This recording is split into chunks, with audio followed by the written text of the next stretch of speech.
Welcome back. I'm Alfred Lambremont Webre here with my co-host coming to you from London in England.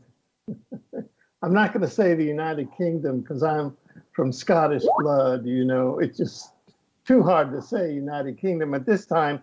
But welcome to our new multi-dimensional education show on the LNM network, which starts today, September 17th, 2018, and every Monday night at 9 p.m. Eastern Time, 6 p.m. Pacific Time, and 2 a.m. British Standard Time, and 3 a.m. Central European Time. And I know that there are people in Brussels who are listening to us. I'll tell you that because I just spoke to them.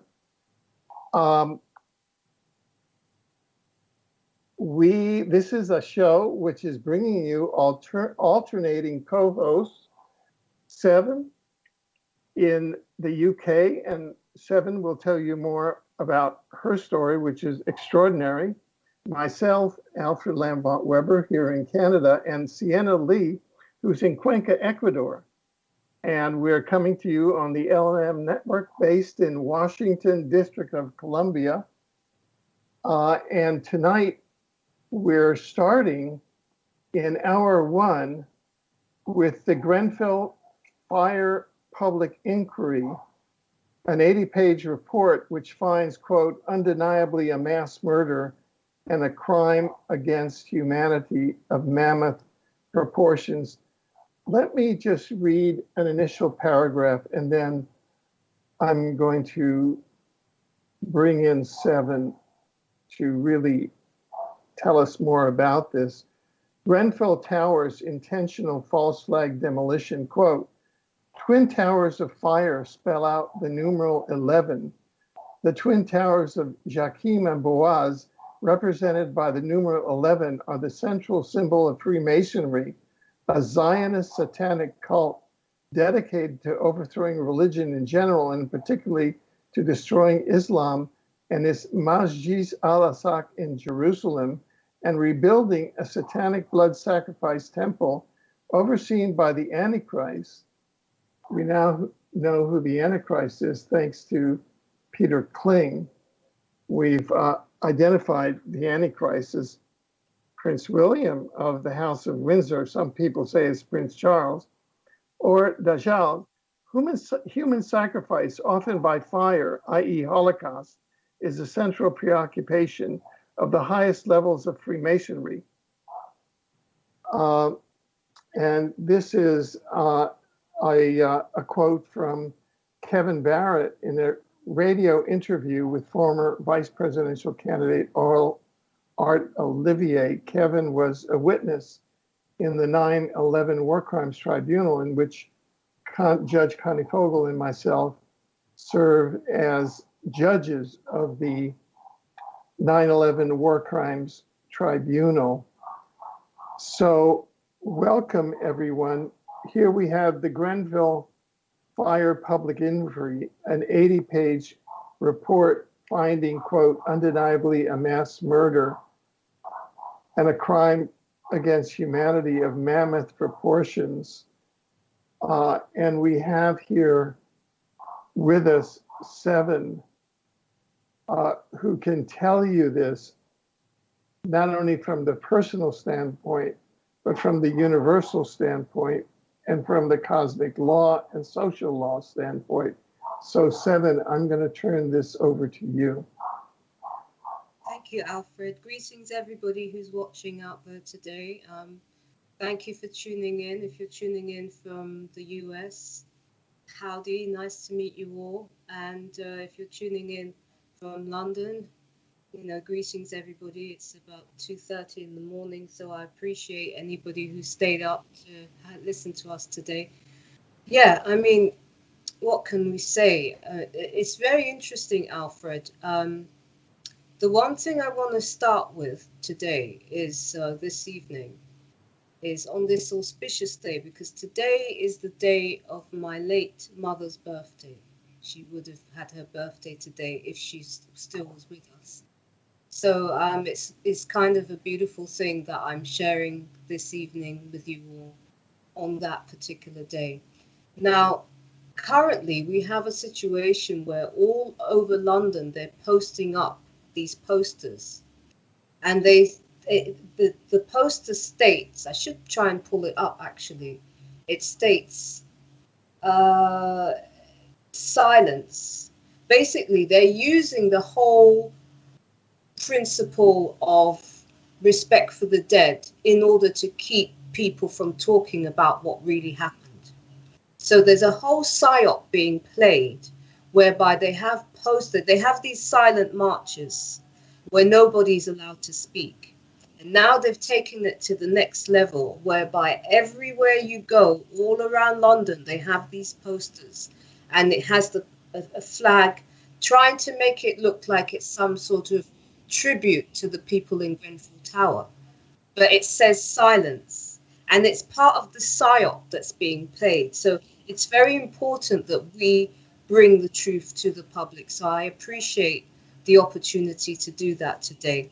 So in order for me to do that, I'm going to share screen, Alfred. Is that okay? Yes, please. All right, okay. Hopefully everybody will be able to see. Let me just make sure I am. All right, share screens. So, okay, so we should be able to get into the Grenfell Tower report. I'll show you this one first.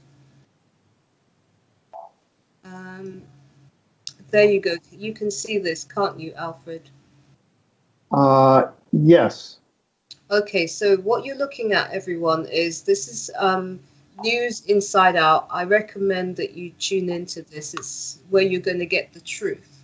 Very few places in this day and age where you can actually get the truth. So I recommend that you go to News Inside Out, not just for Grenfell Tower's crime report, but in general, there's some great news stories on here.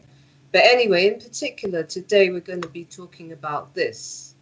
And as Alfred said, Grenfell Fire public inquiry 80-page report finds undeniably a mass murder and crime against humanity of mammoth proportions.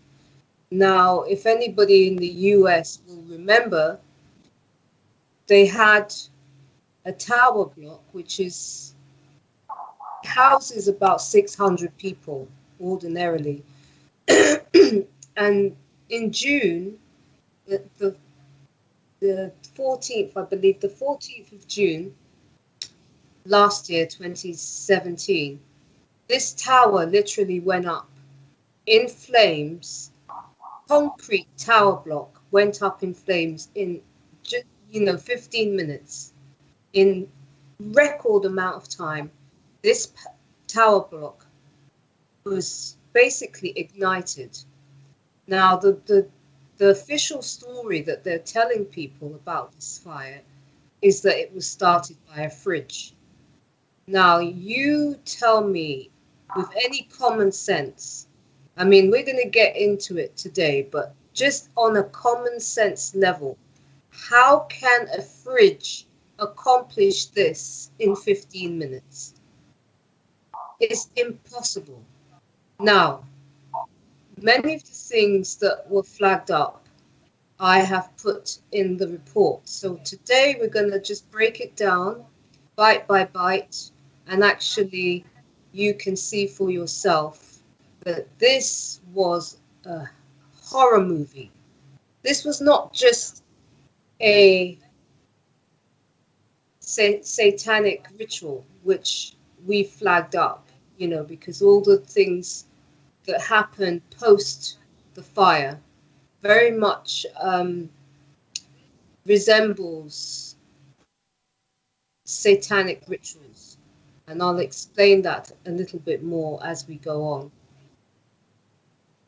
Okay, so for anybody who's following, you can actually go onto this page, and then if you come to this part here, this is where Alfred just pulled up, the News Inside Out has pulled up extracts of the report. Now, the reason I was motivated to do the report was because my aunt, Marjorie Vital, and my cousin, Ernie Vital, lived on the 16th floor of this tower block. And we have had no end of lies from start to finish. The way the people have been treated is horrendous.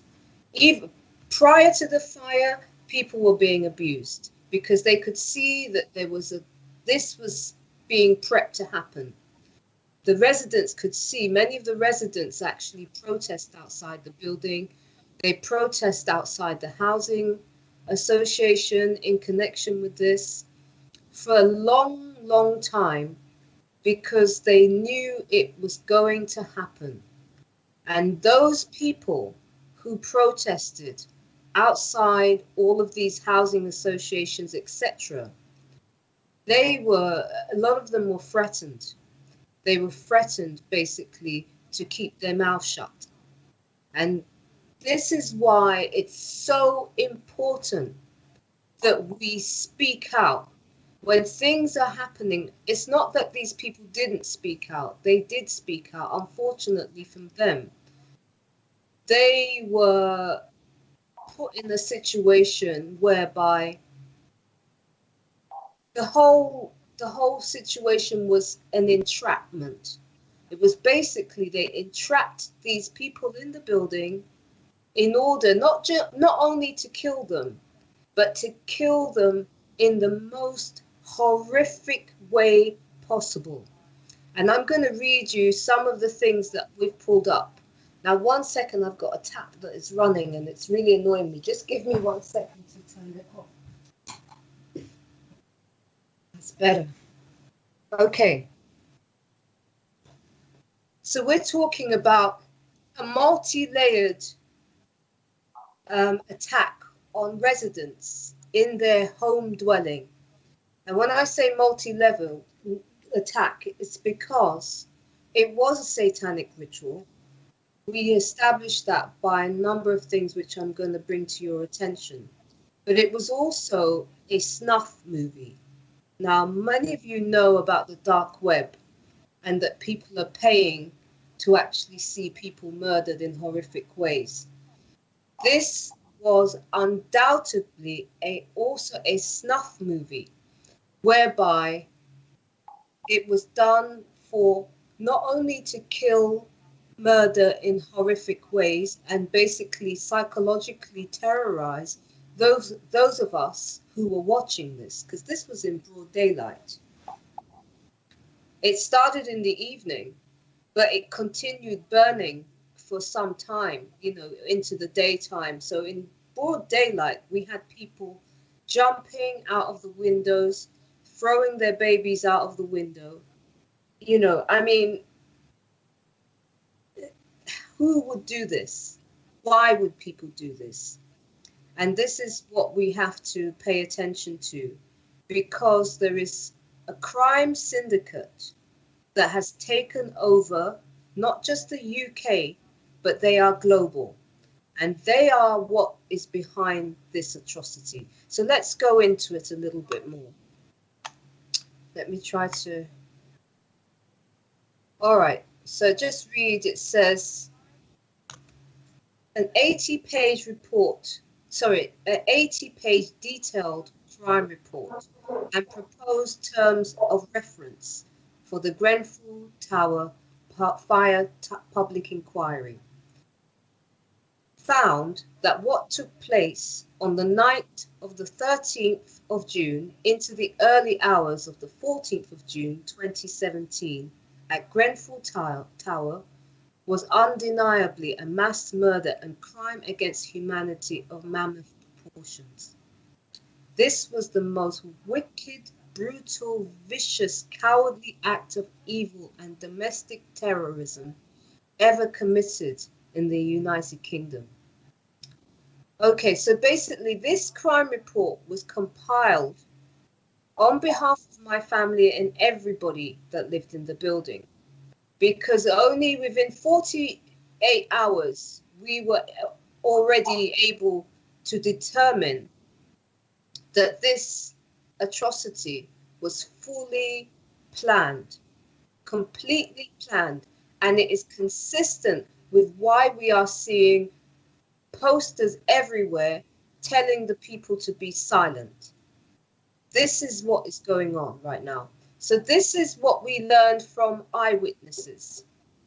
So eyewitnesses have said they saw a group of men running in the opposite direction of the Grenfell Tower building, wearing Secret Service clothing directly after the fire had started. So let's just think about that for a minute. Residents that were living in the neighborhood around the building, they saw men running in black Secret Service clothing, looking like mercenaries. So basically what they're saying is that these men started the fires and they ran to get away from it. Now, if we look at what has happened to the witnesses, people who have tried to bring this information out have been terrorized. That's what the reports is coming in to us now. That these people are being terrorized so that they keep their mouth shut. And this is what we're dealing with. The UK has become notorious with crimes against humanity and covering them up. Both of these things. So we're talking about committing atrocities on the people living in the UK and elsewhere, and on top of it, covering it up blatantly when you see a blatant crime like this. So witnesses have had their voices suppressed on that key point. So the current public inquiry that has taken place with Grenfell Tower, even though I'm the relative of two people who lived in there, I'm not being able to go and participate. Not only that, This report has been squashed. They've had this report for a year. The only thing that's transpired from this report is one of the key perpetrators has faked her own death, because she's aware of the consequences of what will happen, because she's involved in false flags. Her name is Helen Alexander. She used to work for the BBC. Then she moved to Scottish media groups. She targeted me and has targeted members of my family that were in the building, along with the people in this crime syndicate. So, in 2004, on the 5th of August 2004, I took legal proceedings against this crime ring and I won. Now, Alfred and I have done a series about that. So if you want to go on to Alfred Weber's channel, YouTube channel, you can see our 7-gate interview series, which breaks down, prior to this event, the other atrocities such as 7/7 bombings, the shooting of John Charles Menendez, and also Charlie Hebdo, which actually literally translated means Charlie 7, which is actually my name. Hebdo means 7 days of the week. So my name is actually, I just call myself 7 now, but my name is actually Charles 7, and many people call me Charlie 7. These days, I don't want any association with that name, Charlie. So unless it's official, I still use that name if I'm dealing with the courts or I'm dealing with banks or anything official. But as a person, or, you know, for people to address me personally, I'm just go under the name of 7. Okay, so we're going to come back to this report. I'm just giving you a little bit of background so that you can see that this is a bigger situation than just what has been flagged up by the residents. So residents have stated that there was a lot of suspicious activity and meetings around the building 2 weeks before the fire. Again, this is something that needed to be investigated by the officials in the UK, but they've basically done exactly the opposite. They have a campaign to keep everything silent. So number 3, bullet point 3, residents have stated that they were visited by the councillors. So the councillors in question are RBK, which is Royal Borough of Kensington and Chelsea. Okay, and it was also a management company involved. But it was bigger than that, because Associated Press were involved, because members of this crime syndicate, they have literally infiltrated every single public department globally. So this is not just a local situation. And what I mean by that, it's not just something that was consistent with the housing and management company. This filth and horror has its tentacles in every single department, particularly the Associated Press. They have all been sent this crime report, but they're keeping it quiet. Now you have to ask yourself, why would the media keep it quiet? What is happening? Why would they spend so much money putting posters up all over the UK telling people to be silent about Grenfell Tower? So let's just think about that. So point number 3, the councillors or the fire brigade, or maybe they were both together, told the residents, if there's a fire, stay inside their flats.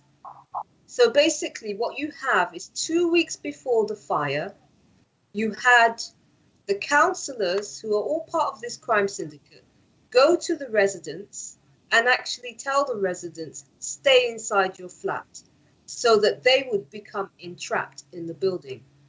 So again, we're going to number 4. Residents have stated that huge yellow gas pipes were dug up on Grenfell Road leading into Grenfell Tower just weeks before the inferno. So again, what you have is they actually pulled up the street, the neighboring streets, and they pulled a yellow pipe and ran it into Grenfell Tower. So what was being ignited actually was obviously the gas pipes. So that's part of what ignited it, because they're trying to make it sound like it started on the inside by a fridge, but that's not true at all. It was started on the outside. There are eyewitnesses to that fact. Okay, so number 5, residents have stated that 2 fire exits were sealed during works carried out on the building. So sometime before, I believe it's on the 22nd of May in 2016, or was it 2014? Sorry, it could be 2014. Applications were made by the management company for this building to actually demolish this building, and they were refused. So they made another application later on that year. I believe it was in December. They made another application to demolish this building. Again, they were refused. And not only that, they have a track record of burning down tower blocks. And in fact, since Grenfell Towers, there's been fires all over the place because nobody's apprehended these people. They've become they just feel like they're free to do whatever they want to do. So it's the same syndicate that are behind all these fires that are taking place all over the world right now. So I just want to put that in there so that everybody recognize that this is not just a local problem to the UK. This affects everybody. Because in fact, on the same time as the fire, at the very same time, there was a shooting in America in Alexandria. That was done by the same syndicate, using the name Alexandria to signal that it was them that were behind the atrocities. So that's also in this report. So let's move on with the part number 7. How are we doing for time, Alfred? Keep a track on, let me know. Sure. Yeah, we're actually, we have about 10 minutes left in this segment before we go to break. Okay. So I think in these 10 minutes, you may want to sum up as to where things stand, and because then after the break, we'll get into the hashtag campaigns, and which is, and why you've moved into that aspect of it. Right. Okay. All right. So basically, for anybody who is tuned in and interested in the report, please read it, share it, let people know. There are a number of points here, but you can actually download the report if you just come down to this section here, and it shows you that the people that were protesting were burnt in the building. And there are so many points that will horrify you. One point in particular before we summarize, one witness said that after the fire, they actually saw a fox running with a hand in its mouth. So the fox had gone into the tower after the fires, and there were body bags all at the back of the building. And this fox picked up a hand and was running down the street with it. And so people chased it, and the hand dropped. And that hand was not burnt. So that tells you another point about this fire is that it was used to house dead bodies from other crimes. So when you have a situation like we know there is mass slave trading and human trafficking going on, and it's being run by the UK internationally on an industrial scale. That's what GCHQ is there for. It's not there to gather, intelligence on terrorists. It's terrorists and psychopaths who are actually running that building, and they're in control of all the satellites. And this is why we have an epidemic when it comes to targeted individuals and gang stalking right now. And that's all related because, to summarize, Grenfell Tower was group mass targeting. So you have the targeting of individuals, but you also have the targeting of people in their buildings. And I say that to say to you that currently we have people occupying positions of power who are using taxpayers' money. They are using stolen proceeds from crimes from people like myself. They have been racketeering with my intellectual property for the last 15 years. And these people have generated a great amount of money. So much money that they are able to have fixers and control the judiciary, the police services, the courts, the government, every single public department, banks, all forms of industry, media, mainstream media. We're talking about the munitions industry, Lockheed Martin, all big mafioso companies have been taken over by this crime syndicate. And I say that to say they shouldn't be there. And the reason they are there is because they're stage managing the situation to literally ensure that they never hang. Because what we're talking about is hanging offences. These are crimes against humanity of mammoth proportions. Burning people alive who have done nothing to anybody is a serious crime, and they're aware of it. These are the same people that perpetrated the 7/7 bombings. These people also have links to 9/11. So, I say all that to say to you, we have hit a point now where this can't go on anymore. We've seen recently staged hurricanes in the US. We've seen directed energy weapons burn North America and South California and Northern California. We've seen Greece recently, I think it's about 2 months ago, whereby people literally had to run to the sea because they were being burnt alive horrifically.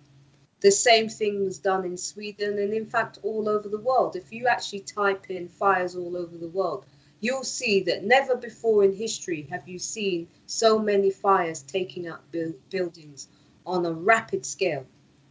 What you're talking about is people who are abusing power to the extreme.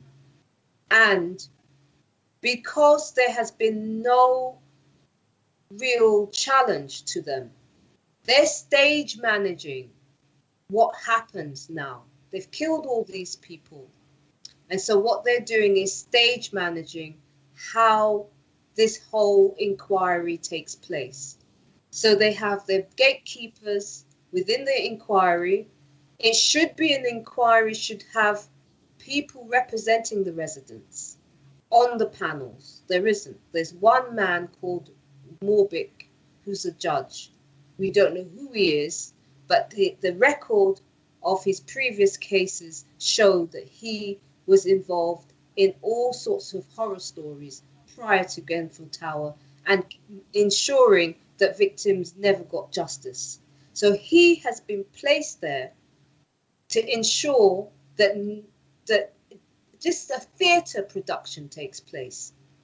Nothing will be done about arresting and actually imprisoning the prisoners, the guilty people that should be in prison for this atrocity. So it's up to the mass populace to make this information widely available, because this crime ring are not only perpetrating atrocities in the UK, they are active, burning people's houses down worldwide. Now, just to say one last thing, many of you have seen information about the directed energy weapons.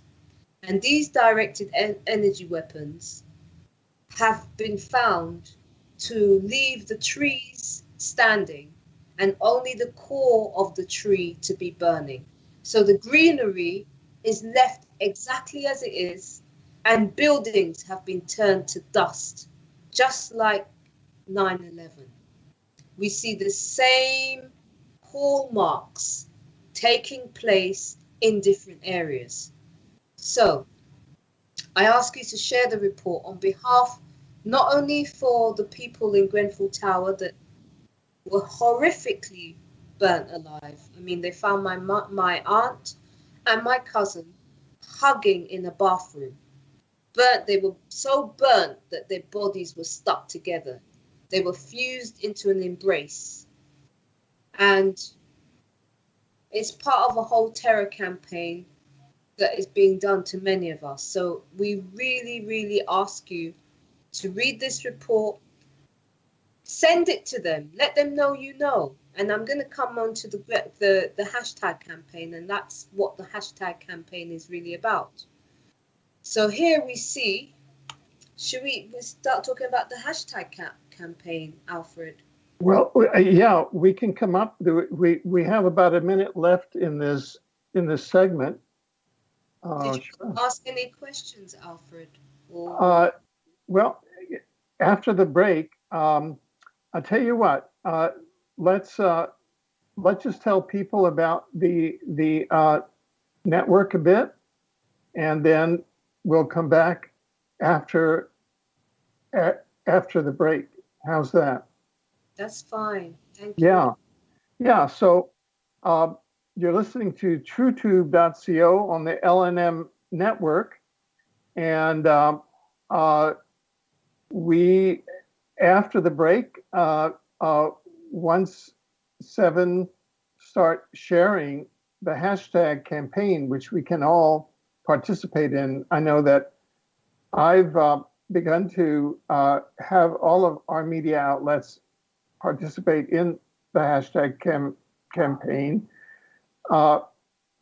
We welcome call-ins on this program, and you'll be able to call in.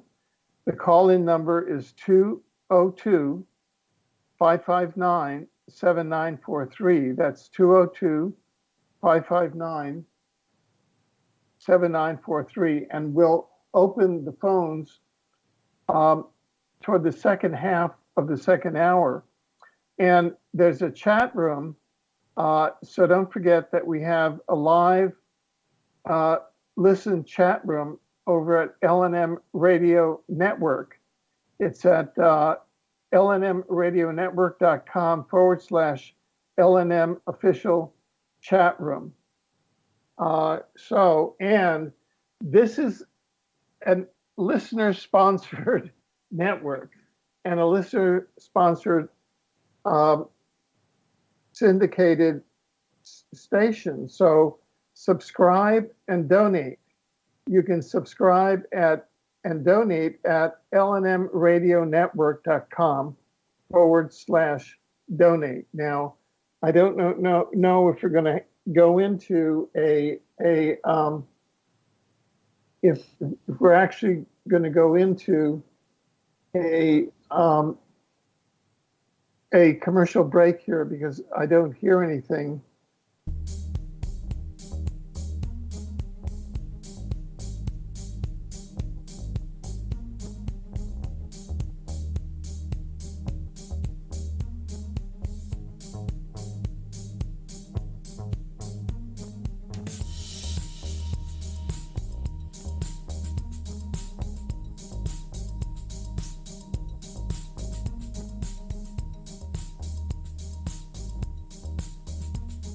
The LNM Radio Network offers an exciting chat room for you, the listener. Come interact with your fellow listeners and like-minded people and talk about the shows, from the paranormal to conspiracies and anything else LNM related. All you have to do is go to the LNMradionetwork.com website and click the LNM official chat page button at the top of the homepage. Then click connect and you'll be able to log in to the chat room. We're here for you 24 hours a day, 7 days a week, and the chat room is for both Studio A and Studio B. We look forward to seeing you there. So, you love talk radio? Then you'll love TalkStreamLive.com. TalkStream Live is always on, 24/7, with the best streaming talk shows. Find your favorite talkers and discover some new ones. It's free, readily available online or on mobile with any smartphone or tablet. Finding your favorite talk shows all in one place has gotten a whole lot easier. Just go to TalkStreamLive.com. Be sure to download the free apps from Google Play or the iTunes App Store.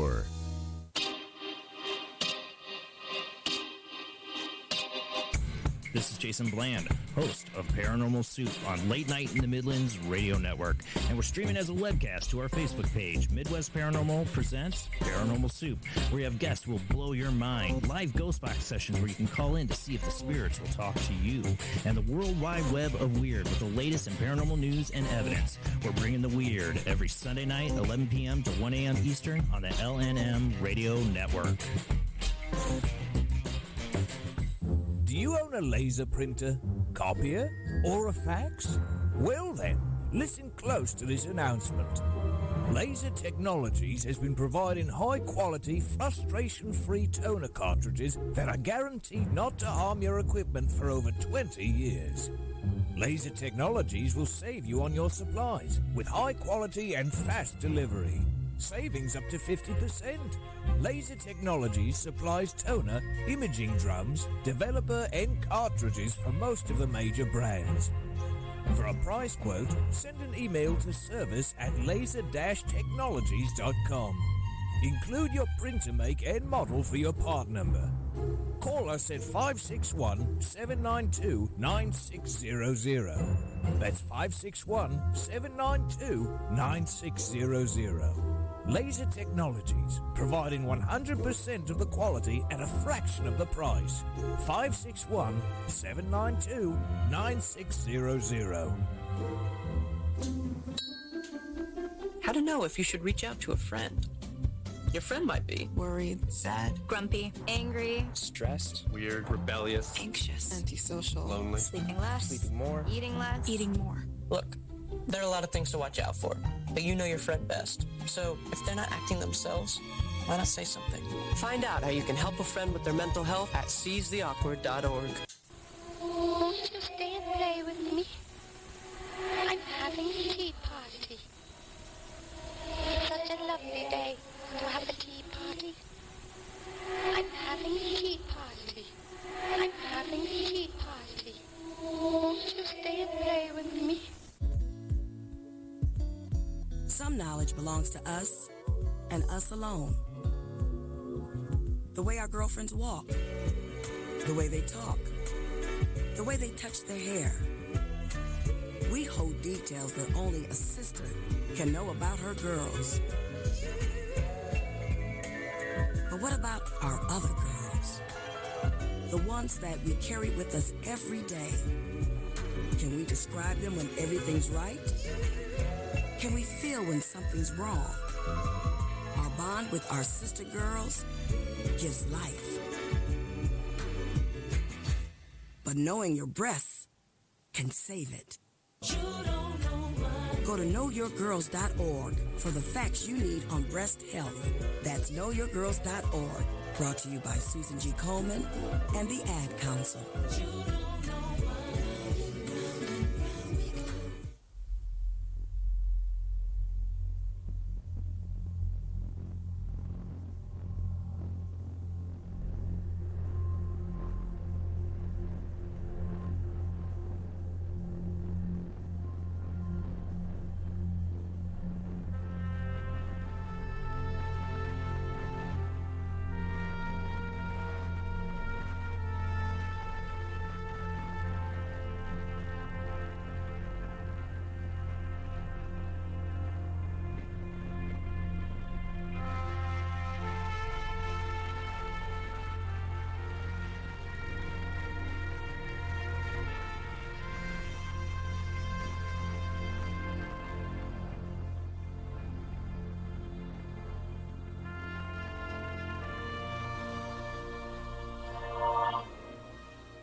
Okay, welcome back. I'm Alfred Lambremont Webre with my co-host Seven from the UK. This is TrueTube on the LNM network, and we are in the first inaugural program of our rotating, alternating co-host program,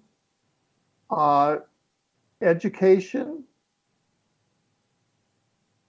with co-host Seven from the UK, Sienna Leah from Cuenca, Ecuador, and Alfred Webre from Vancouver, BC. Now, Seven, we're here, and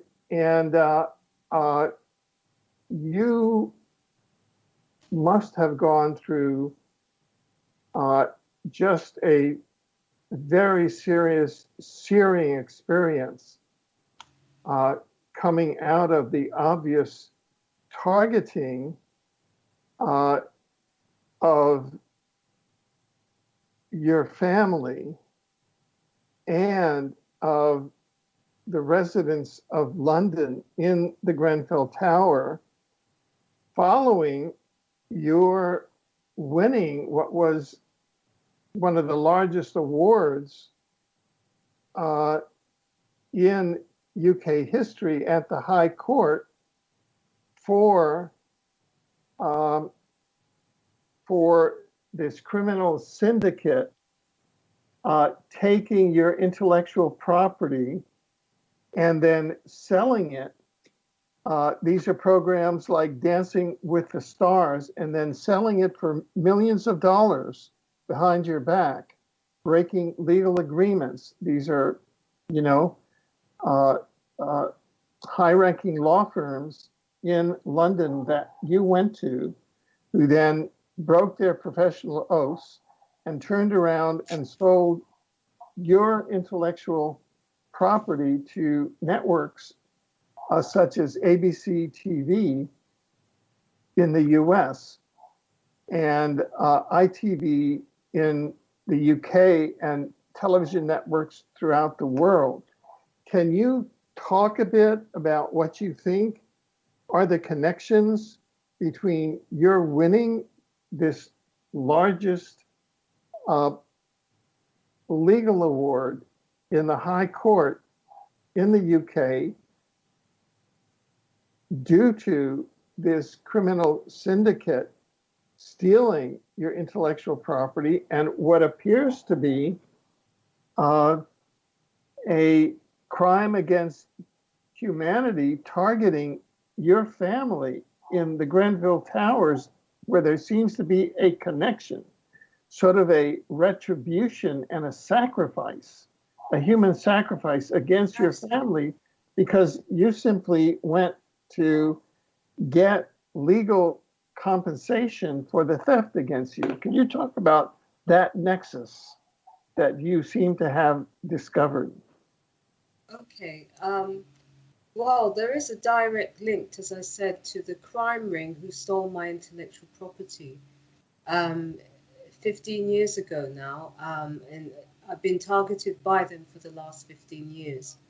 Now, the important thing to remember is, although I won the largest case of its kind, the targeting has continued against me. It's never stopped. So what we're talking about is people who target people in the creative industries like myself. For anybody who's not aware of me, I'm actually a concepts innovator. I'm also, I make videos, I make film, I make music, I'm an accomplished musician, and I've spent the last quite a number of years now doing law because of the circumstances. Now, as Alfred has said, I went to a lawyer to protect my intellectual property, and unbeknownst to me, I walked into an organized crime cartel. And I didn't know that these people target creative people. They target all sorts of people. They're involved in human trafficking. And in fact, what is happening, it's actually a slave trade. It's a covert slave trade. They infiltrate people's lives, victims' lives, just ordinary people. They target people in the entertainment industry. Some of you might remember that Prince, the artist who changed his name, and he wrote slave on his face, because this is what has been going on in that industry for a very long time. So the connection between Grenfell Tower is simply that this crime ring, whenever they're going to carry out a crime, they always leave clues. It's like a game for them. They leave clues all over the place. A couple of clues that you might need to look into. Before Grenfell Tower happened, a number of movies went into production depicting exactly what took place in Grenfell Tower. Now, if we consider that that has never happened on British soil before, how was it possible for them to script to the letter what actually transpired sometime afterwards? Now, those of us who are targeted by the crime ring, we're very familiar with this, because this is what they do to people.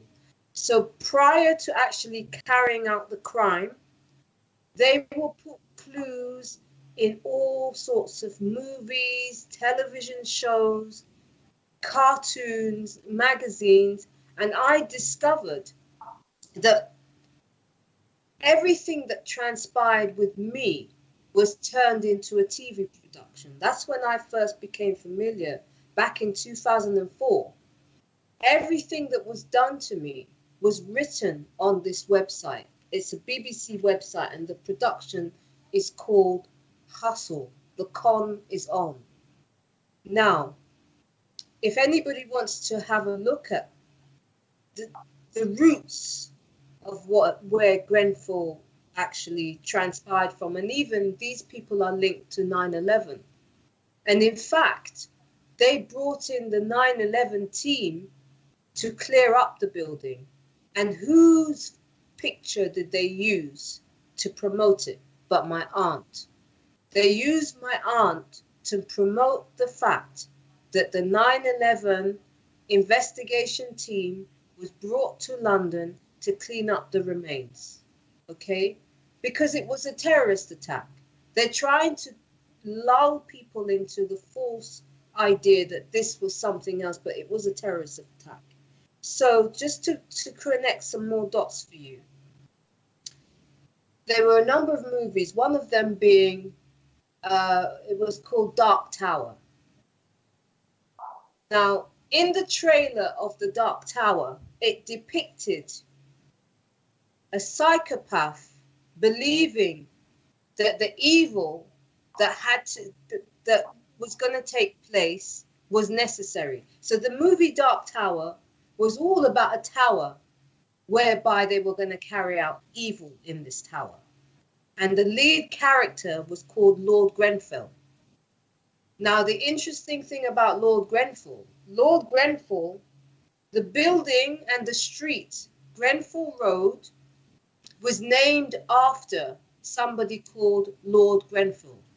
So let's stop for a minute.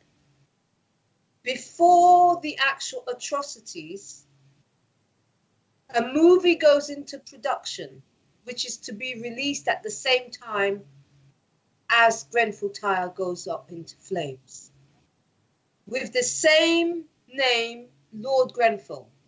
On top of that, there was another movie called High Rise, where they talked about creating a situation of psychological terror on residents in order to psychologically completely destroy people. And this movie, they actually have an architect who's actually planning the murders of these people in the tower. Now, if you look at the movie High Rise, they have a picture and this movie was in production sometime before Grenfell Tower. And that movie actually depicts a tower in a blazing inferno. So it wasn't just a building being on fire. This was not a fire. This was an inferno.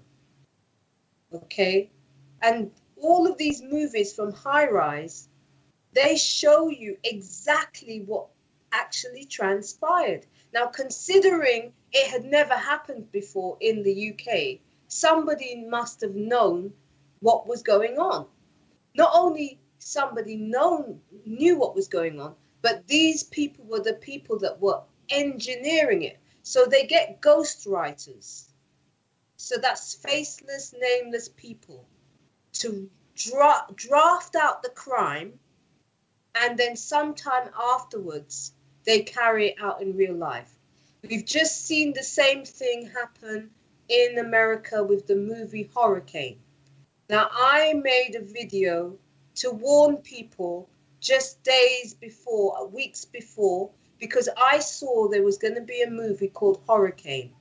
And lo and behold, exactly as I warned people, straight away, we've seen the Operation Mockingbird being carried out. So Operation Mockingbird, for anybody that doesn't know, is a military program which was brought around, I think it's been around since the 1950s or something. Is that right, Alfred, about the 50s, Operation Mockingbird? Yeah. What that is the infiltration of the shadow government and the CIA, the deep state, into journalism, such that editors and journalists are in fact intelligence officers. Right. So they're playing a dual role right now. Most people are not aware that the media are actually, number one, they're the terrorists. There is no ISIS. They are ISIS. They double up inside intelligence agencies. And all of these characters, this is what they've been doing. So before they carry out atrocities, they leave a trail of clues for everybody to know that it's them. Okay, there are a number of clues. My aunt lived on the 16th floor. There was another, because they always flag up certain numbers because they're into numerology. The man who actually was with the suitcase, he was in flat 16. What else? On the front cover of Economist magazine, they had the depiction of a tarot card reading. Now, the Economist magazine is the same people who bought Charlie Hebdo, and it's the same people from My Case and the Crime Syndicate. So this crime syndicate, in 2015, they purchased the magazine Charlie Hebdo, which actually means Charlie 7, and then they carried out the fake stage terror. It isn't real, genuine terror. It's all being staged like movie productions. Okay, so when we look at this crime report here, just to quickly summarize what we were saying in relation to this Grenfell report, you will see direct links between the case that I won and the criminals, the defendants in the case that I won, and what took place for Grenfell Tower. For another example is one of the key people, Helen Alexander. When I won my case against her, she changed her identity. That was the first thing she'd done. She created a whole new identity for herself, and she removed the fact that she used to work in BBC and she used to be in Scottish media groups, and she had been found guilty in my case. She removed that all off the record and she created a whole new biography. Now, one of the things that these people have flagged up themselves, I mentioned a little bit earlier, that the BBC actually made a show about them. They made a show. What was done to me all those years ago was turned into a TV show. That's how I knew what was going on. I didn't know anything about Operation Mockingbird. I just saw it playing out in real time. Now, once all this information became public knowledge in the courts, what happened was she changed her identity. This Helen Alexander changed her identity. Now, the same thing has happened again. After the crime report on Grenfell Tower, she's now faked her death. And that was one of the things that was flagged up on the BBC website about this crime ring. And you can see all this information if you go to the Farrell report. It's www.farrell report.net, the Farrell report. Now, Tony Farrell was an intelligence officer, police officer with South Yorkshire Police, and he was fired because they asked him to doctor reports to make it look like we had Islamic terrorism in the UK, and it was all lies. And he refused to doctor these reports, so they fired him. And so I met him at a protest where I was explaining who was behind the false flag terrorism that we're seeing en masse. And he said, I'd like to see your evidence. And I showed him the evidence of the case that I won. And he was astounded. And that's how this report ended up getting compiled. It's very comprehensive. In fact, if you go to the Grenfell Tower report, all the other reports are actually embedded in there. So there's links and other reports so that you can actually sit and really digest who is behind some of the evil that we're seeing. You know, like I said, the hurricane just days ago, you know. So yeah, there's direct links in that sense. And they're continuing, they're expanding their operations. And this is why we have come to the hashtag campaign. So what you're seeing in front of you is the hashtag campaign, No More Abuse UK. We have various different hashtags, and I'm going to show you on Twitter. This is a picture of me, and these are all, well, not all, there's some of my famous shows. Some of them you'll recognize: Dancing with Stars in the US, Strictly Come Dancing in the UK. It's the same franchise, but it's been farmed out to all these different countries. You know, basically, I was set up to steal. I developed a multimedia platform, and this particular crime ring set me up to steal my documents, and they ended up chopping my work into bits and pieces and selling it in over 126 countries, raking in millions upon billions of pounds, okay? And so in order for this operation to continue, they put a whole targeting operation around me to obstruct me from being able to stop them. And that's why I ended up taking legal proceedings. And obviously they are, because they know they were found guilty, these are people that should have been in prison 11 years ago. And that's why what I'm telling you this as a form of empowerment, because this is a truth that will set all of us free.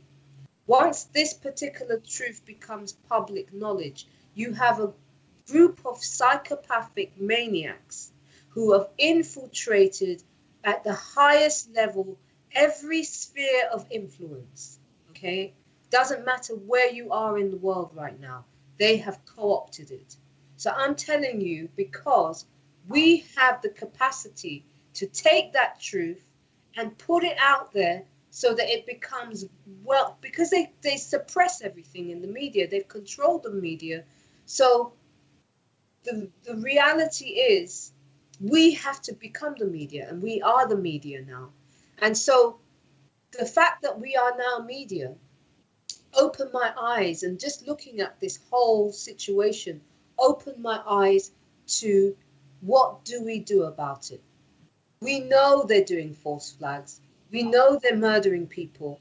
The other day we had a situation where, at the moment actually, people are looking at all the footage from this hurricane, and they have a news reporter who's pretending to be blowing in the wind when people are walking very calmly behind him. He's not even aware that they're walking calmly behind him, and he's trying to give the impression to the camera that there's a hurricane and he can hardly stand and what have you. And it is so farcical. People are laughing at these people now But we have to transition from just laughing at them to what we're going to do about it. And that's what the hashtag campaign is all about. The hashtag campaign is so simple. Basically, we use hashtags to tell our stories. We blast hashtags around the world to send the message to these people. It's not just like, for instance, people talk about pedogate or Pizzagate. Those are generic terms, whereas this particular campaign is more confrontational. It has many different purposes, and I'll show you what some of it looks like in a minute. But one of the things that's wonderful about the hashtag campaign is that although you will blast your hashtags over Twitter, it's all over social media. Whenever you put a hashtag on any piece of information, it will be found by anyone who's using that hashtag or clicked into that hashtag. And it works very, very simply. All you do is we have a number of existing hashtags, and I'm going to show you some that's on my page. These are the ones that are featured. So this is my Twitter page if anyone wants to join me on Twitter. I'm being shadow banned at the moment. You can see these numbers never go up, and I haven't been touching these numbers for a few days to see what is going on here. These numbers that are following, I'm not increasing them. They're being increased on its own.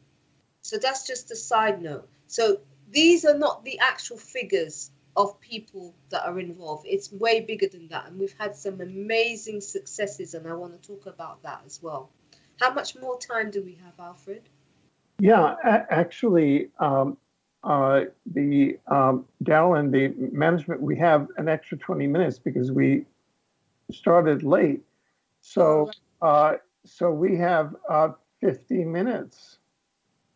All right. So for this segment, 15. Yeah. Oh. 50. Oh, wow. Okay. Yeah. Okay, so this is very important because everybody's saying, what can I do? What can I do?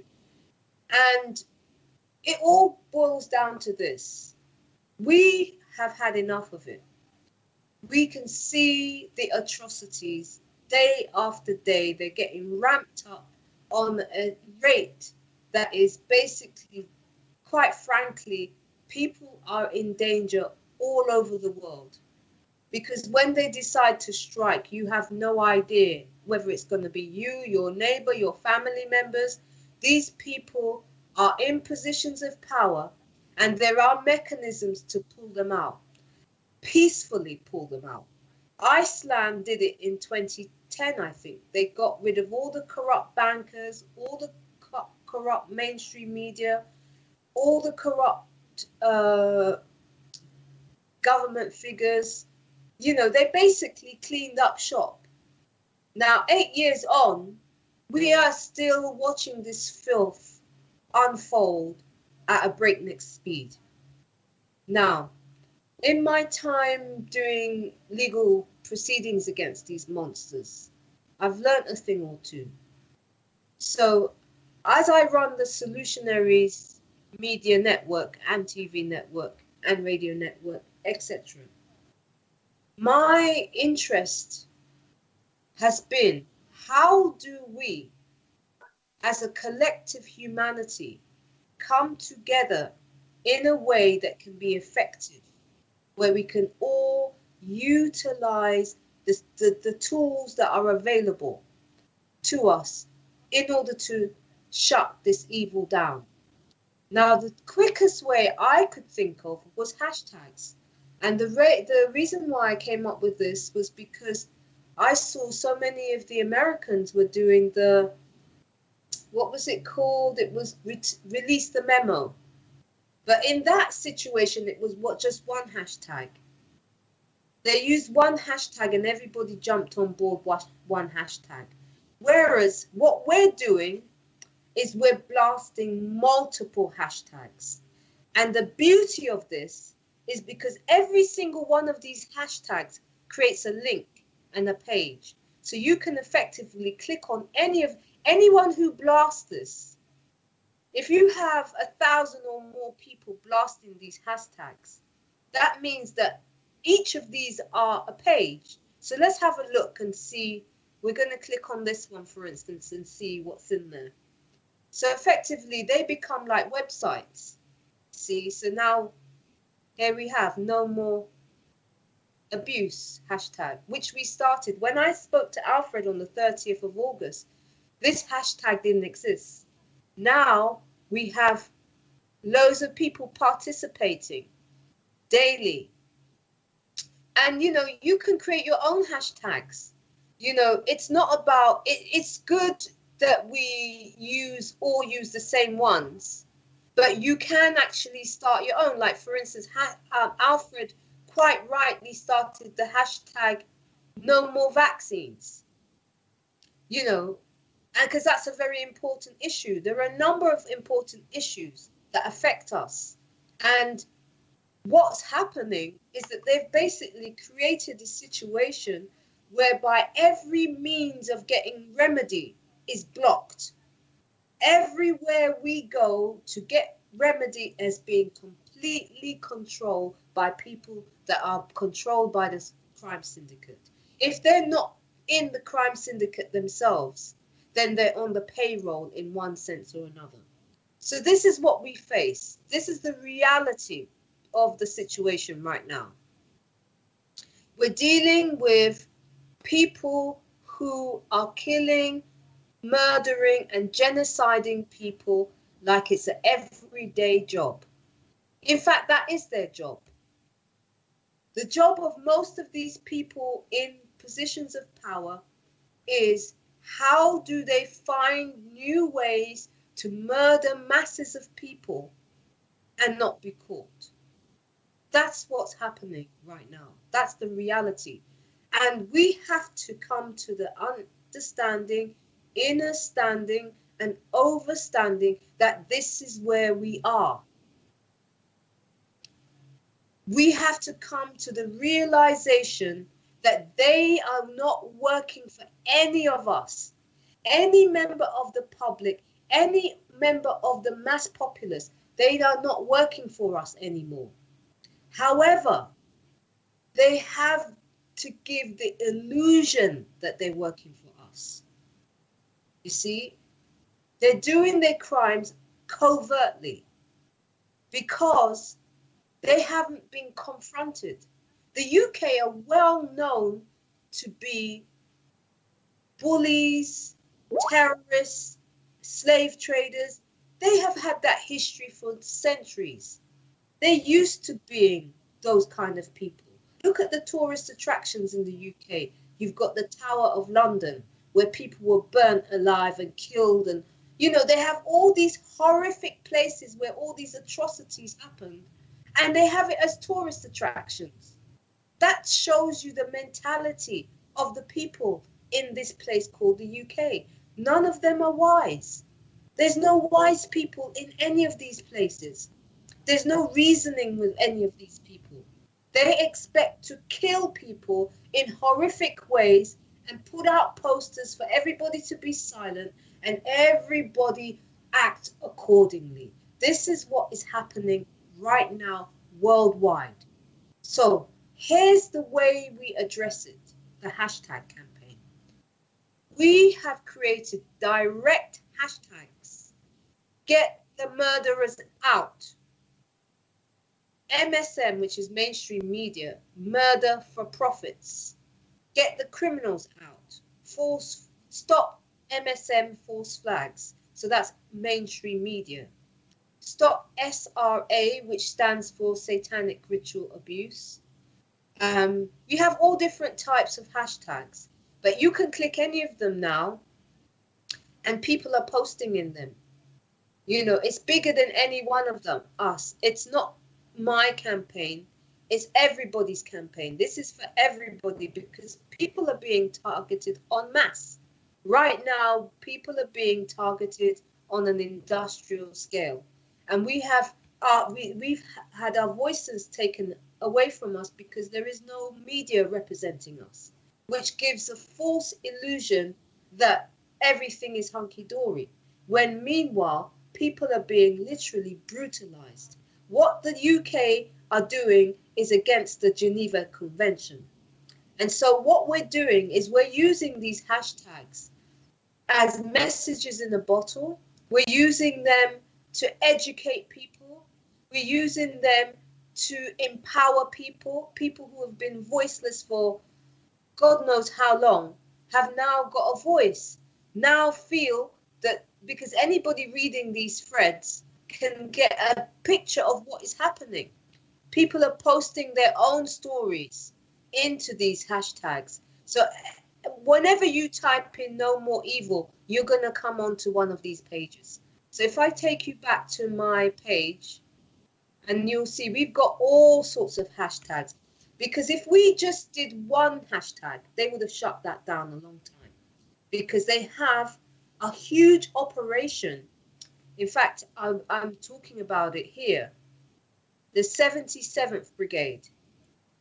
The UK created a unit, or 1,500 units, that are being deployed all over social media, Facebook, wherever real victims or anybody who's sick of the evil, anybody that is on any social media site will be literally infiltrated by one of these people called the 77th Brigade. If you just type it in, let me type it in now, you can see. 77th, whoops. 7th Brigade. Now this is worldwide. So basically it was created in January 2015, and it's basically mercenaries. Like you saw with Harvey Weinstein. Harvey Weinstein employed somebody called Black Cube to literally target all the people that he'd raped and tortured and abused to keep them silent. And that's what's happening. This is what is happening. And as the crimes get more and more horrific, so do the extreme measures that they will do to shut people down. And as I said, most of the crimes are multiple fold. Like Grenfell Tower, they had actually applied to change the insurance company 3 months before the fire so that they could get a company that specialized in human casualties. That was 3 months before the fire. So that shows you very, very clearly what is going on. So this 77th Brigade, if a lot of you have trolls swarming on your pages, if you're talking the truth, this is what's going on. I'll show you. They have 1,500 units all over social media, specifically to make sure nothing that they do ever comes to light. British Army creates a team of Facebook warriors. The 77th Brigade, to be based in Hermitage, Newbury, in Berkshire, will be about 1,500 strong. Whoops. Okay. All right, it's opened the page. So basically, they have created this group to do social engineering. So that basically means anybody who's on Twitter. I don't want to let these people come on my page. I'm not going to click anything. They can leave that banner up, but I'll show you what I can show you from this window. 1 second. Can you see that okay, Alfred? Yeah, I can. Okay, so this is the British. Did you know about this? Well, I knew about it, and now I'm finding out more, and I encounter these people online as well. Yeah, I mean, look, they are social media warriors. That's why they're being paid for. Many of these people will have the identity of a woman, but it's really a man. So the British Army is creating a special force of Facebook warriors skilled in psychological operations and use of social media to engage in unconventional warfare in the information age. So, this is, the other day, Alfred, you flagged up to me that one of the key psychopaths in my case, who Idris Elba was playing in the movie Dark Tower, named Richard Hanna, who is also involved in Grenfell Tower. In fact, I knew Grenfell Tower was going to happen beforehand because they put it out on BBC. They had a website where they showed that they flagged up my name and they said they are going to do unbelievable evil. I still have the message because I actually sent it out to everybody, but unfortunately, if you're not aware of this crime ring, you don't know what's going on, which is very frustrating for someone like me that can see that this is going to happen. And then you notify people and there's nothing that anybody can do. Because we have been lulled into a false sense of security. All of us believe that we have police forces when something goes wrong. All of us believe that we have lawyers that we can go to when something goes wrong. However, the reality is when something goes wrong, if they decide to take out your building, which is what they're planning to do, because they have a list where they want to reduce the population to 500 something million people. So we're talking about murdering billions of people openly, and that's what's being taken place right now. This is why the hashtag campaign is very important. So how they try to silence us is using this. Last week, Alfred Webre, was it a few days? It's not even last week, Alfred. A few days ago, you said to me that the key person in my case, Richard Hanna, created an avatar as a female, which he's an identity fraud. He uses different people's identities. He wrote a whole pack of lies and put it on the pages, because what's happening really, we have been very successful in a short amount of time with the hashtag campaign. We've seen some amazing things happen. We saw the Five Eyes satellite was shut down for the UK. The American military shut down Five Eyes, which is a satellite facility, and they took out 7 of the satellites. That was on the day of the launch of this campaign. So straight away, we had success in that way. We also had a newspaper that folded, which is also connected to this crime ring in Scotland. It was called the Scottish Herald. After 19 years being operational, or literally overnight, they folded. That's just on us blasting these hashtags. So don't underestimate. You might go onto the page and think, oh, there's not a lot of people, but have a look. If you go onto my actual page and you look at some of the hashtags, we've got all different ones.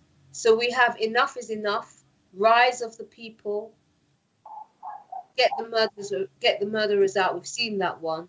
MSM, Guilty of Crimes. So that's mainstream media guilty of crimes. So it's not just talking about Pizzagate. We're actually doing a number of things by taking this action. First of all, we're actually charging the people directly. So we're calling them out for their crimes.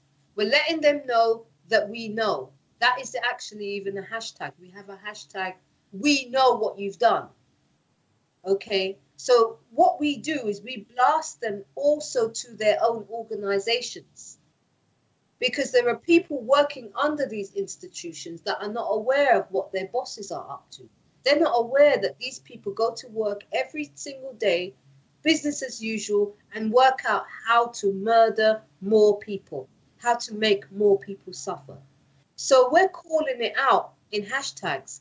And on top of us calling it out, we actually have the ability So if we click on that one, let's see if that one's already. Right, so there you go.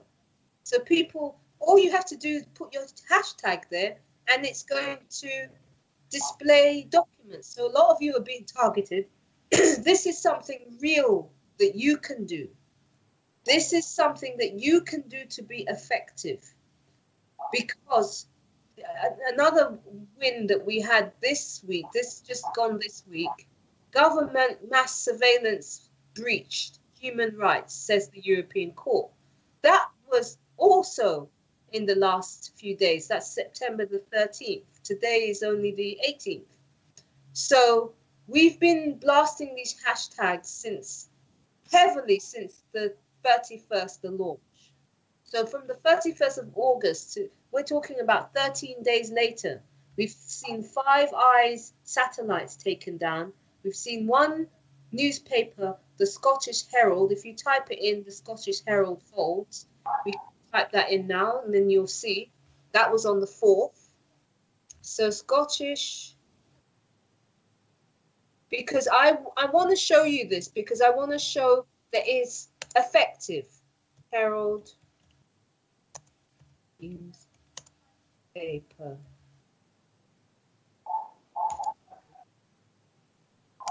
After 19 years. Overnight, there was no big debate. Usually, if a paper this size was going to fold, like the News of the World folded, it would have all been a hoo-ha. Things would have come out. They just literally folded like that. Sunday Herald axed after 19 years. It's linked to the BBC. Now, the other thing that I didn't mention is that the BBC are running a criminal network, which has been in existence since Jimmy Savile. These are all people that were in the same satanic paedophile crime ring as Jimmy Savile. And they are, most of the people in positions of power are part of Jimmy Savile's satanic crime network. That's the reality. Scottish media groups was directly associated to this paper. And because we are now exposing it hardcore with our hashtagging campaign, they are running. This is them running. This is why they're creating false hurricanes, because they're trying to get everybody in FEMA camp, but it can't happen quick enough for them. So we now have a situation where we have these people on the run. Never underestimate the power of the truth. The power of the truth, a massive court case was won, whereby these people were supposed to be in prison right now. Once the mass populace becomes aware of this, they know they are going to hang. It's as simple as that. We're talking high treason, we're talking genocide, we're talking about the most horrific crimes are being perpetrated against the people who are living in not just the United Kingdom, in America, Paris, India, Greece, Sweden, Boston, all over the place. Wherever there's a false flag, it's these people behind it. So since we've started our hashtag campaign, they're now on the run. There's been resignations. We heard on a mass scale. So sometimes when you see they're talking about hurricane, they're trying to divert your attention away so that you can't hear what's really going on. Okay, so that's, sorry, I'm actually looking at the page. I clicked on it by accident. So let me go back to my Twitter. So I want you to be inspired by this, because this is a win massively. Now, there are a number of shows that I've done to help people to understand how to do it. So let's start a hashtag right now so that you can see how easy and simple it is to do. Most of you are pretty savvy, I know that. More savvy than me, but I'm just gonna, just in case anybody is not aware of how it works. So basically, first of all, depending on, because on every tweet I have different hashtags. So you can either retweet things that you resonate with, or you can copy and paste the existing hashtags and include your own videos. So every time you're going to post up a video, you put the hashtags, because also what it helps to do, it helps to inform people who do not know. When people see a bunch of hashtags on the video, they'll say, what's that?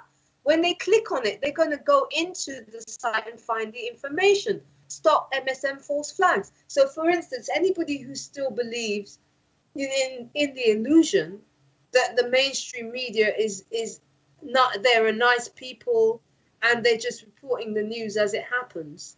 Anybody who still believes that, you know, who sees this, they click on it, then they're going to get information. See? Stop MSM false flag. So every single hashtag becomes a page, but not just in Twitter, but also all over social media. So what we're going to do is a demonstration. We're going to send, let's resend this link. So I don't know if the link, I've got it. Let me just try to tweet. So we clicked on the tweet, hopefully. So that's the link to the show that we're on right now. So what I'm going to do, put the link a little bit down. And then what I'm going to do is reopen Twitter on another page. So we're going to open it on another page. So we have two Twitters open. Let me see, how do I do this? I should be able to copy. No. All right, so we're just going to go into Twitter, type it in. Let's type it in here. Oops. Because in order for you to see what I'm talking about, I have to demonstrate it. So Twitter. Now, when you put Twitter in, it should say solutionaries, but actually, sometimes it doesn't because I'm being shadow banned. And you'll notice the numbers are going down. So, okay, so that's somebody, Remola D has tweeted something. So, World War III fears as Russian spy plane shot down over Syria with 14 on board. When was this? Oh, this is today. So, okay, so what we're going to do, we're going to go back to my tweet. Oh, well, we know that's there. First of all, I have to copy the hashtags. So let me go to my home page, I believe my tweets. So once I open my tweets, I'll be able to see some of the hashtags. Because this is the quickest way. I'm always looking to refine it. How do we make it fast? So all you need to do is do a few of these a day. You don't have to spend all day, every day doing this. It's good. I mean, sometimes I do it all day, every day. And I blast it not just on Twitter, but all over the place. You know, on YouTube. So we're going to get to all the other pages. So let's just take a few, because obviously we can't take them all. It won't fit. So let's just take this. Now we copy. And then we're going to find the Twitter page where the link is. So there's the link. So we're going to put the hashtag in there last. We could have put some more in there as well, because we've still got space in the field. And then basically, once you've filled up the whole space, you blast it. Simple. But you can also do the other thing, which is that you include the @ sign. So you include @Russia Today. So let's go back to that message from Romola. Because since I've got the tweets, let's go back. Can I go back to find the page that we were on? I'm not sure if I can. All right, so yeah, that's the tweet. So what I'm going to do now is add. So you can either retweet it, you can add it as a reply so that everybody who's reading that thread will read it, or you can like it. I recommend you do one of these two, because when you retweet it, that means that everybody who's watching you and following you is going to be able to retweet it as well. And then you get a system going whereas you pump one out and then we follow through with pumping it out as well. I mean, of late I've been making videos and I'm always active, but if I'm not active on Twitter, I'm active elsewhere. I'm never not active because we have to shut this down. This is where it's at now. We have to transition from these people who are murdering us in cold blood. We have to take our power back. This is a powerful tool because you're blasting the truth everywhere. So now we're going to, which one should we choose, Alfred? Should we choose the comment one or should we retweet it? Which one? You choose. I'm just... Okay, so because it says breaking World War III fears as Russians, they're trying to provoke something because people are rising up. They can see that the humanity is rising. So all you do is to copy and paste. There you go. There's the hashtags. Now that's going to be there. Tweet. So if you want to make it even more exciting, you can tweet it to Russia Today. Look. Or you can tweet it to, let's do another Russia. Let's put it all on Russia Today. How about that? So basically, all you have to do is the @ and you do RT, and then Russia's Today, one of their, because they have 3 of them that I know about. So that one's in the US, your side. This is in the UK side. So let's put the UK side as well. So let's get the other one as well. So when you do this, that means that they're going to get it specifically. So you can get a bunch of mainstream media that are the criminals and send them direct messages using hashtags. Because they're designed to be confrontational. They're designed to assert your power. They're designed to let them know that we know. They're designed to let them know that it's over. We're not tolerating it anymore. So we're going to add another hashtag right now, like this. And we're going to go to the last RT. There was 3 of them. So that's this one. So bam, there it goes. And then we tweet it. That's done.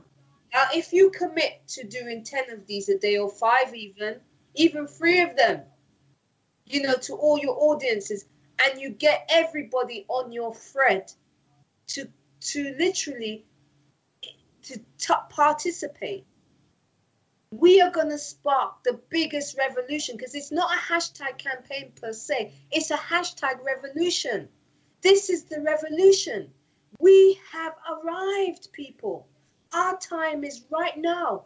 All the planetary constellations are showing us that right now is the time. This is the time. This is what the blood moon was all about. Okay, so let's see. Now, the other thing you can do, just to give you some tips, top tips. Now, things that are trending will appear in trends for you. Now, you can click change and it will give you a new set of, trending hashtags or people's names. So whatever there's a big story, you can actually put your hashtag in there. So what you do, so for instance, we got Me Too. Now that has a lot of followers. It says 6 or more people are tweeting about this, meaning that I'm aware of. So let's click it and see the Me Too. Okay. Right. So that's another hashtag, and there are hundreds of people on this particular hashtag because it's gone viral already. So because it's gone viral, we're going to tweet in there as well. So we're going to go Me Too, and then we're going to put the paste, bam. Make sure you get it away from the first hashtag, because otherwise they won't become a hyperlink. And the hyperlink is just the same as a website.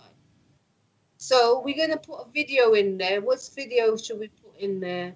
Let me see what one we've got available. Oh, I can tweet. Let's see. Let's tweet this link with the newspaper. Sorry, the human right. The UK is guilty. Found guilty. This is huge, people. We got them on the run. This is huge. These people do not know where to go right now. This is why they're trying everything. They're trying the nonsense, hurricanes, and trying to create fake stories to find a way to get a get-out clause. Do not give them one. Put this in their face. Me too. Then add that to Russia Today or any newspaper. You could add it to BBC. You can add. The key is twofold. You want to inform and enlighten people with the hashtag, but you're also confronting the criminals and you're letting them know that you know and you're not taking it no more. The reason why is because the power is the people's. They cannot operate the crimes they are doing in openly. They know that they are going to the hanging chambers. They know this. Sorry. Right. So we have about 20 minutes left, and we can go into the court stuff and open the calls if people. Yeah. Want. Yeah. Well, now I think it would be good to transition to the second hashtag campaign, and that is how to start your own law case, because in a way you have been so extraordinarily successful in your law case. Yeah. But they still haven't given me my money, even though I've won. No. Well, I mean, but that really you have been able to bring a public mirror. Absolutely. And that was the same thing that I did back in 1991 with the Levesque cases, where I won a $750 million default judgment. Wow. For a client. They actually deported me to the United Kingdom. They deported me to Britain from Canada. Yeah, and I turned around and I just turned around and flew back and did a bunch of stuff under the procedural laws there, and won a $750 million default judgment for my client. Wow, that's and so and so the point that you were making today in our conversations, right, that this is about empowering oneself. Absolutely. Where you don't have a lawyer as a gatekeeper into the justice system, right, where they go directly into the justice system. And so I'll hand it over to you to for the next, we have about 15 minutes left. Okay, so let me just finish sending this tweet. Yeah. And so that those who are watching, because I know some of you are listening on the radio, but if you can pull up this afterwards, you'll see what I'm doing, which is basically copying and pasting a bunch of hashtags, and we have literally hundreds of them now, because that's the idea.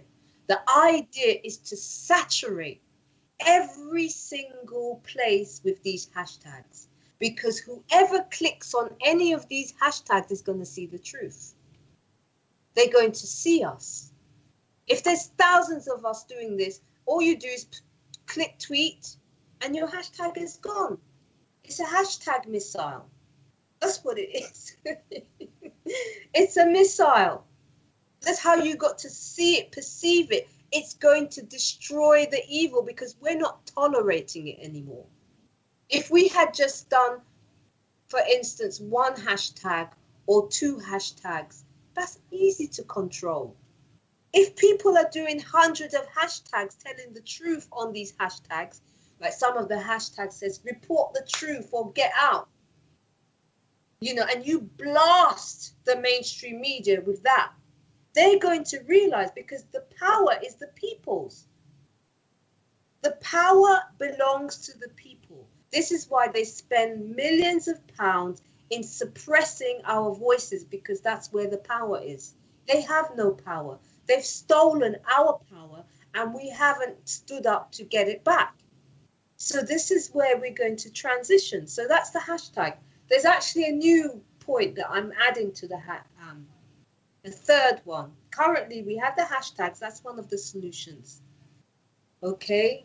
So I ask everybody who's watching, who's sick of it, if you feel like we feel that you're sick and tired of the evil, this is something that you can do en masse. And trust me, once a few more of us and hundreds of us do it, listen, we're in business already. With the few hundreds that have been doing it, or however many people are doing it, because we don't know the numbers because they're suppressing the numbers, already they're on the run.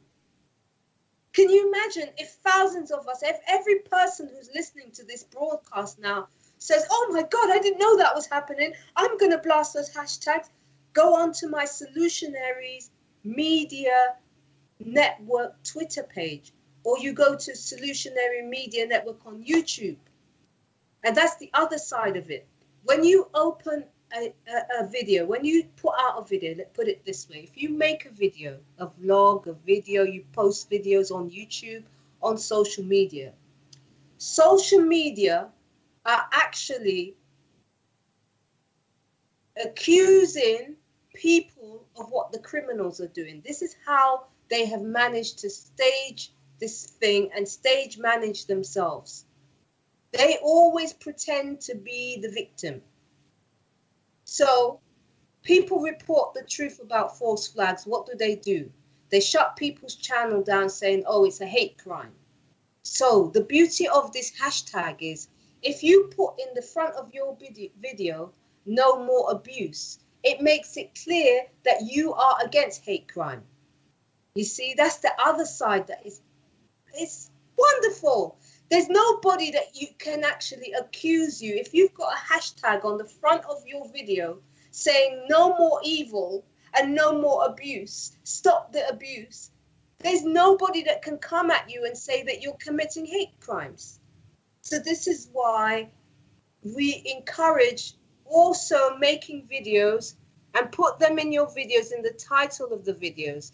So from now on, when you're going to upload a video, let me show you one of my videos, and then you can see on my own page. I don't know.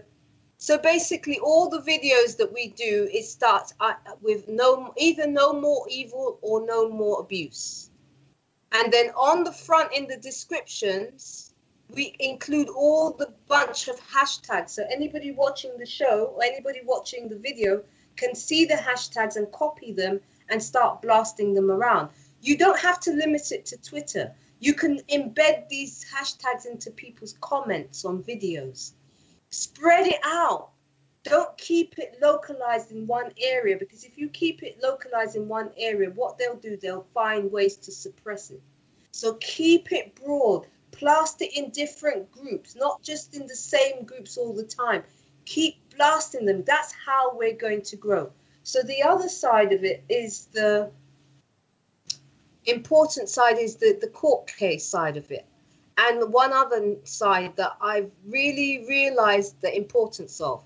I won the largest lawsuit of its kind in the history of broadcasting against these criminals in Hollywood, entertainment industry. These people are running trafficking, human slavery operations.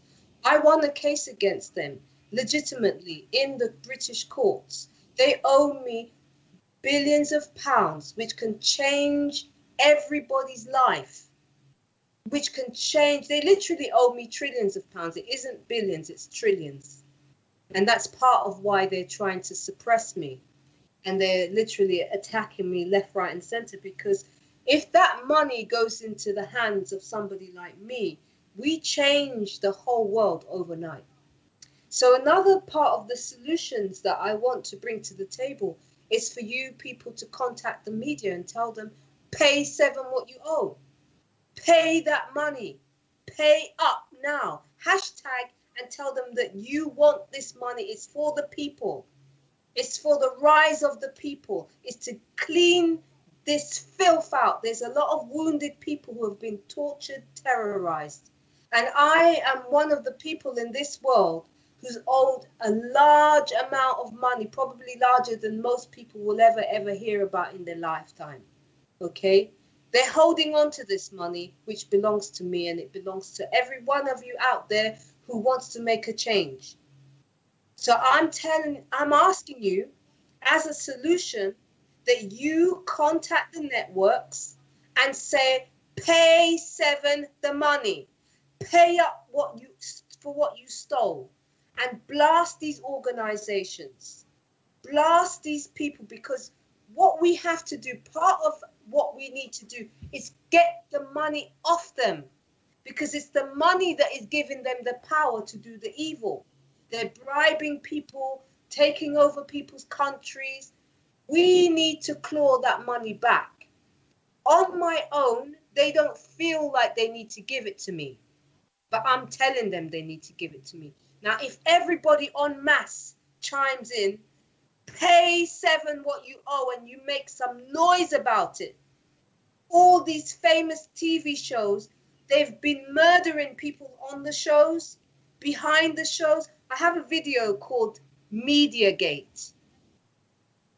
Female creator, stolen shows, funds, false flags. Mediagate, female creator, stolen TV shows, fund, false flags. If you pull up that video and watch it, it's 2 hours, but you're going to get the biggest education you've ever had. If you're not aware of this stuff, I suggest you literally pull that up and send it to everybody. Take those 2 hours from your life, because I show you exactly who these people are and what they're planning to do.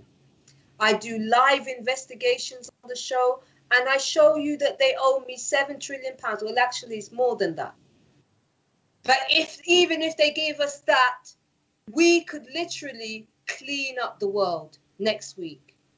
We could literally change. So that's a new paradigm that I'm putting in, that I've been divinely guided to put that out there. I'm Right. affirming it.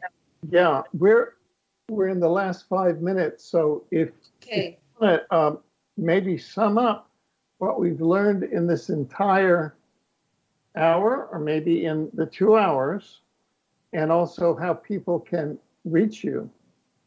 Okay. Well, I don't know. Do you don't want to open up? It's only 5 minutes. We could take a few messages. No, it would.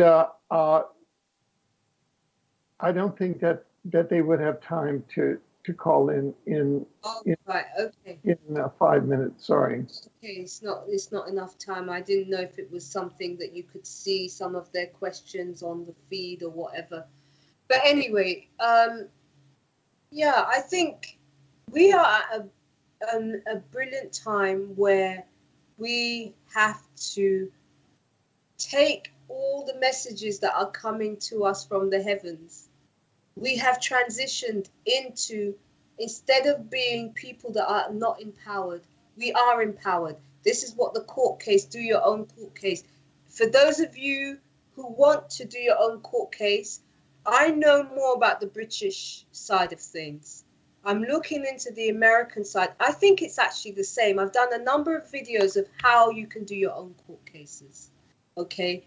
Now, in principle, it's exactly the same thing as I am doing in the UK. And I've done, if you go onto this video, watch this, and I show you exactly how to do it. Now, all you have to do in America, India, China, wherever you are, all you have to do is duplicate the same process in your own country. So every single country has a series of forms that you fill in if you want to file a case. You go onto the website, you type in file a claim. In the UK, it's an N1 form. If you watch this, it's very, very detailed. And I talk you through the entire process of how to do your own court case, like I have done and many people have done. Not all the judges are bad. Not all the judges are bad. I'm telling you, there are some good judges in there as well.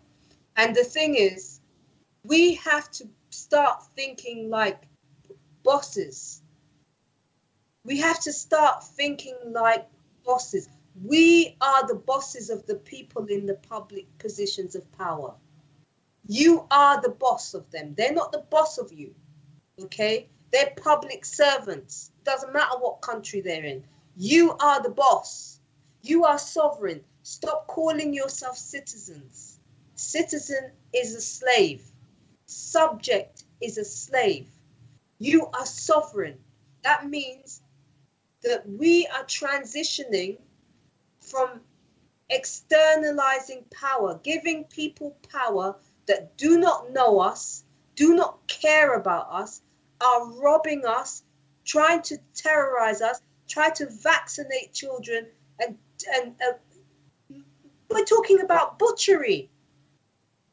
Whether you're looking at the food industry, the health industry, the education industry, wherever you go, they have rigged the system to harm people in some one way or another, and it's enough. It ends now.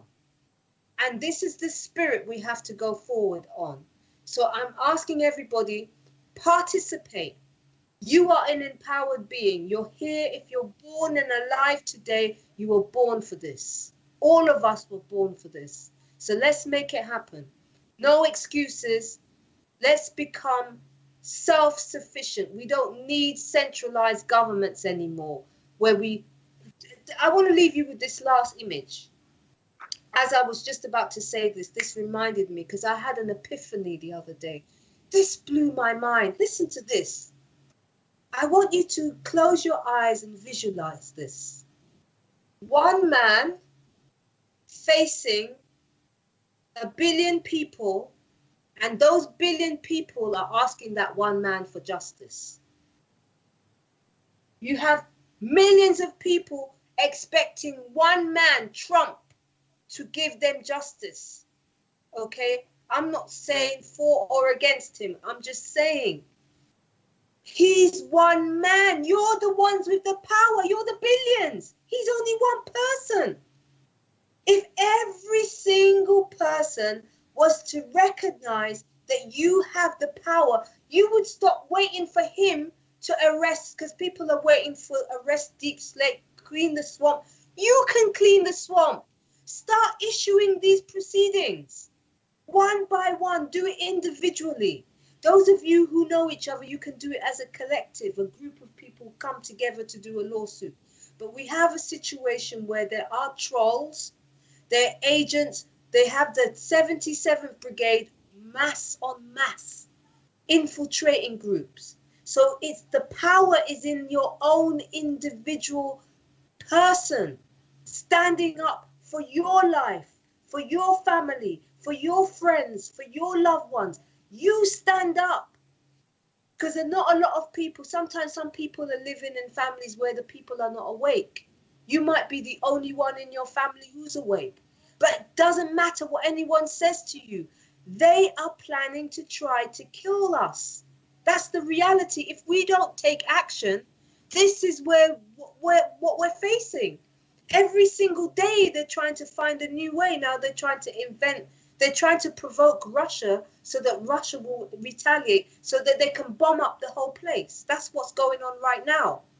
So the time to act on this is now. You can issue proceedings tomorrow, next week, for the false flags, for vaccinating your children. Don't let them tell you, oh, they've changed the vaccination laws. You can't sue for being vaccinated anymore. No, maybe they changed that law, but there is a law for everything. If they created a law to make sure that your child gets vaccinated and your child is being brutalized and is being tortured and you know, the brains are being destroyed, life is being destroyed, and they've removed the ability to have remedy, and you take proceedings. What you then do, you come outside the box. We have to get outside the box. When you come outside the box, you realize that whole situation is criminal. So you can sue for those charges. So on that note, please watch these videos. Thank you to the network for allowing me on. Please tune in next Monday because I'm going to be hosting a show. I'm going to have a surprise guest. I'm not sure that she's going to agree yet, but I'm not going to announce it yet. But please tune in because it's going to be really exciting.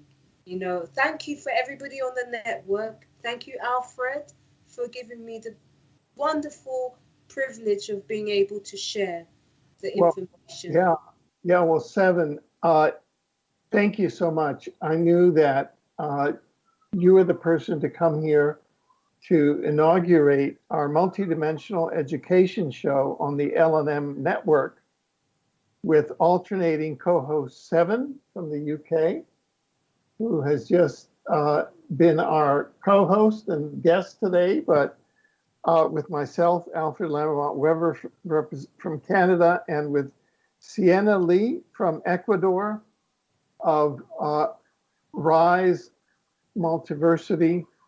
We want to thank you all, and we'll see you again next Monday at 9 p.m. Eastern, 6 p.m. Pacific, and 2 a.m. British Standard Time. Thank you. Goodbye.